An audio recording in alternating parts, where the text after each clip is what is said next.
है आपका। मैं हूं राजीव ढोंडियाल। जम्मू कश्मीर के पहलगाम में हुए आतंकी हमले में 26 पर्यटकों की मौत के बाद से अब केंद्र सरकार एक्शन मोड में है।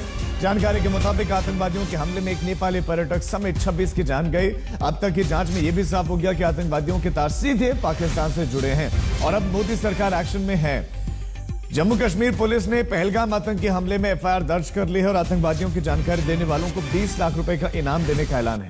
जम्मू कश्मीर से दिल्ली तक बैठकों का सिलसिला जारी। आज केंद्र सरकार ने सर्वदलीय बैठक बुलाई है। ये बहुत बड़ी बैठक हो सकती है, सर्वदलीय बैठक है।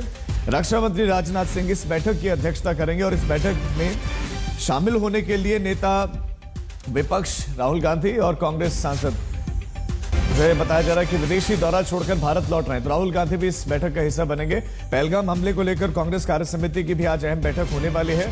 श्रीनगर में मुख्यमंत्री उमर अब्दुल्ला ने भी सर्वदलीय बैठक बुलाई है और पहलगाम में हुए इस नरसंहार को लेकर देश भर में आक्रोश है। विश्व हिंदू परिषद ने आज राष्ट्रव्यापी बंद और प्रदर्शन का ऐलान किया है। इस बीच में सरकार ने कुछ बड़े फैसले लिए हैं। सिंधु जल समझौता रद्द कर दिया है। पाकिस्तान में मौजूद भारत का दूतावास बंद किया जाएगा। कूटनीतिक रिश्तों में एक बहुत बड़ा ये बदलाव। इंडस वाटर ट्रीटी रोकी गई है। भारत में मौजूद सभी पाकिस्तानी राजनयिकों को 48 घंटे के भीतर देश छोड़ने का आदेश दिया गया है और पाक के राजनयिक वराइज को भी जानकारी आपको दे दें कि तलब किया गया है।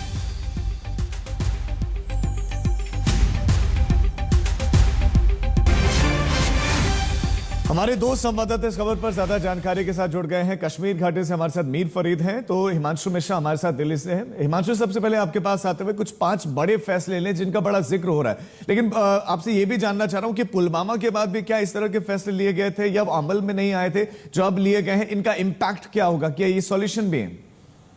देखिए, उस वक्त भी जो है भारत सरकार की तरफ से कई फैसले लिए गए थे। उसमें जो है निशाने पाकिस्तान जो है वो वापस करने की बात कही गई थी। मोस्ट फेवरेट नेशन का जो अवार्ड होता है वो वापस किया गया था। तो तमाम इस तरीके के फैसले जो है पुलवामा के बाद भी लिए गए, लेकिन इस बार पहली बार आप देखेंगे कि कूटनीतिक तौर पर जो है बड़े फैसले लिए गए, जिसमें आप देखिए कि अटारी बॉर्डर को जो है वो बंद किया गया है। पाकिस्तान के साथ जो सार्क कंट्रीज के लिए जो वीजा का प्रोविजन है, उस वीजा के प्रोविजन में पाकिस्तान को वीजा नहीं मिलेगा, इसको बंद किया। और जो पाकिस्तान के नागरिक भारत में है उनको कहा गया है कि आप 48 घंटे में भारत छोड़ सकते हैं और 1 मई तक जो है कई लोगों को जो है वो वापस आ सकते हैं पाकिस्तान से। तमाम इस तरीके के फैसले, सिंधु घाटी जो जल समझौता है उसको लेकर पाकिस्तान उच्च आयोग के अधिकारियों को कहा गया है कि 48 घंटे में आपको जो है वो भारत को छोड़ना होगा। तो ये जो 5 कड़े फैसले भारत ने लिए हैं वो कूटनीतिक स्तर पर जो है पाकिस्तान को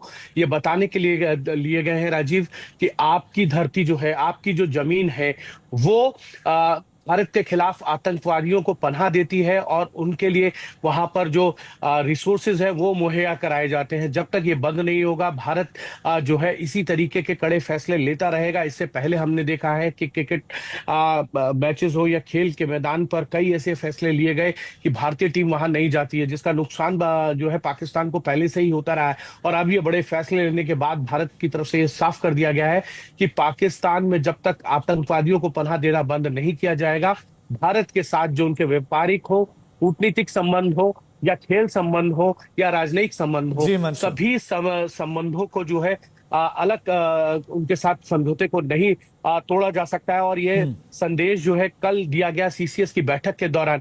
और अब देखना यह है कि उन आतंकियों को क्या जवाब दिया जाएगा जिन्होंने इस आतंकी घटना को अंजाम दिया है या उनके पीछे कौन लोग हैं। बने रहे, आपके पास लौटने मीर फरीद भी हमारे पास है, लेकिन कल सीसीएस की बैठक के बाद इन बड़े निर्णयों पर